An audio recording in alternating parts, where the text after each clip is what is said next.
Ang linggo, ang sarap palang mabuhay ng malapit sa Diyos. Nagpakrus tayo sa noo, nangako tayo, Lord, ako po'y magbabait. Lord, ako po'y magtitiis, magsasakripisyo. Ako po'y magpapatawad, magpapamabuti. Pero, bakit paglipas ng pangalawang linggo, parang pinanghihinaan na tayo ng loob? Bakit nakakain tayo ng meat noong Friday?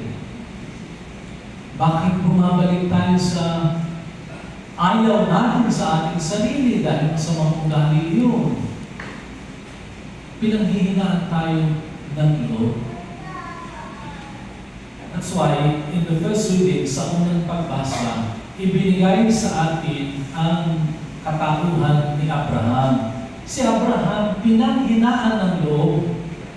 Lord, paano bang ako'y magiging ama ng buong bansa, ng lahat ng lahi? Wala.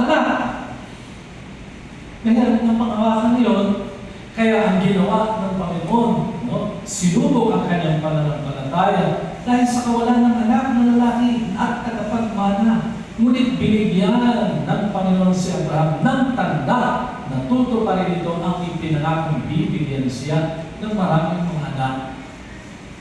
Anong ginawa? Nakipagtipan. The Lord made a covenant with Abraham.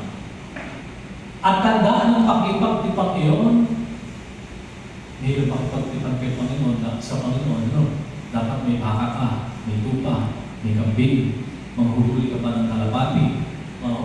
Diba na dito? Napakinggan niyo? Sabi dito, dalhan mo ko, sabi ni Lord, dalhan mo ko ng isang baka. Mahirap maghuli ng baka ngayon dito.